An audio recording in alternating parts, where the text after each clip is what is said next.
लो भाई, बड़े दुर्भाग्य के साथ कहना पड़ रहा है कि जिन बच्चों को कंपटीशन एग्जाम की तैयारी करनी चाहिए उन बच्चों को अब मैदान में उतरना पड़ेगा, नारेबाजी करनी पड़ेगी, धरना हड़ताल प्रदर्शन करना पड़ेगा। क्योंकि भजनलाल सरकार ने अपनी पहली महत्वपूर्ण भर्ती, जो पटवार भर्ती इन्होंने निकाली है, इस पटवार भर्ती में इतना मजाकिया वर्गीकरण जारी किया गया है, आरक्षण का वर्गीकरण, सीटों का वर्गीकरण, जिसको अगर आप ओबीसी वर्ग से आते हैं तो फाड़ कर फेंक देना उचित समझेंगे। लेकिन आपके फाड़ने से क्या हुआ? हमारी संवैधानिक व्यवस्था जो आरक्षण की है, रिजर्वेशन की है, उसको धत्ता बताते हुए ओबीसी वर्ग के 27% आरक्षण को 17% तक समेटने का कुत्सित प्रयास भजनलाल सरकार ने किया है। वहीं ईडब्ल्यूएस उसको संवैधानिक रूप से 10% आरक्षण दिया जाता है, लेकिन उसको 10% से बढ़ाकर, मनमाने तरीके से बढ़ाकर 23% कर दिया जाता है। तो बताओ, आंदोलन ही करेंगे बच्चे? तो करना पड़ेगा भाई। अगर आज आप खामोश रहे तो ओबीसी का बचा खुचा जो आरक्षण है वो भी समाप्त कर दिया जाएगा। और आप कंपटीशन एग्जाम की तैयारी कीजिए, मेहनत कीजिए, लेकिन ये जो रिजर्वेशन का वर्गीकरण है, ये आपके लिए जो वरदान साबित होता है उसको आपके लिए अभिशाप कर दिया जाएगा। आज स्वर्ण वर्ग को सरकारी नौकरियों के अंदर इस प्रकार से खुल्लम खुल्ला प्रमोट करने का काम कर रही है भजनलाल सरकार की बाकी जातियां, जो ओबीसी वर्ग के अंदर कुल आबादी का 80% वर्ग है, 75-80% जनसंख्या है, उसको जो 27% आरक्षण दिया गया था उसको ध्वस्त कर दिया गया है। कैसे? तो देखिए उदाहरण सहित। नॉन टीएसपी 1733 पोस्ट पटवार की, उन 1733 में से ओबीसी को दी जाती है 303 पोस्ट मात्र, मतलब लगभग 17% सीटें ओबीसी वर्ग को दी जाती है। जनरल वर्ग के लिए 447 सीटें, चलो ठीक है, जनरल वाली बात हम मान भी लेते हैं। लेकिन ईडब्ल्यूएस जिसको 10% सीटें मिलनी चाहिए थी, 177 सीटें मिलनी चाहिए थी, उस ईडब्ल्यूएस को 405 सीटें दे दी जाती है, लगभग 23% सीटें ईडब्ल्यूएस को दे दी जाती है। और यह कहा जाता है कि ओबीसी जाए बाढ़ के अंदर, हमें तो स्वर्ण बच्चों को लेना है। तो यह जातीय वैमनस्यता बढ़ाएगा।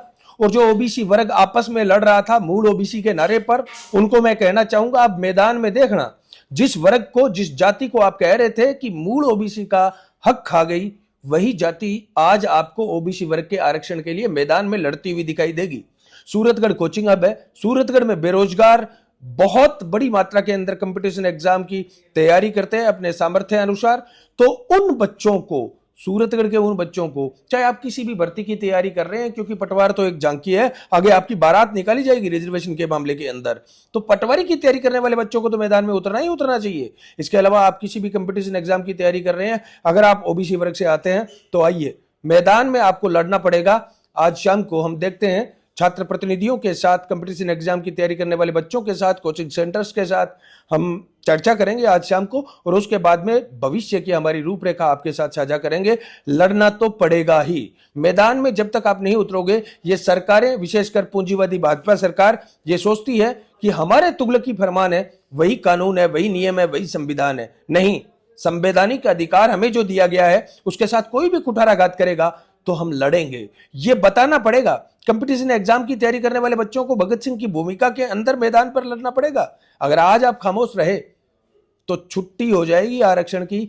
एससी एसटी के बच्चों को भी मैं कहना चाहूंगा, आपको ओबीसी वर्ग का साथ देना चाहिए, क्योंकि एससी एसटी के साथ भी जब खिलवाड़ होता है तो ओबीसी के जो भाई हैं वो हमेशा एसटी एससी के भाइयों के साथ खड़े रहते हैं।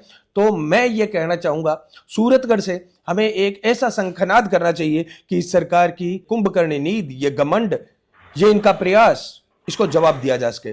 दुर्भाग्य की बात यह है कि कल दोपहर के बाद में जब से यह वर्गीकरण जारी हुआ है, तब से लेकर अब तक बहुत ज्यादा बड़े स्तर पर ओबीसी के जनप्रतिनिधि, नेता, वो कोई बड़ी आवाज नहीं उठा रहे हैं।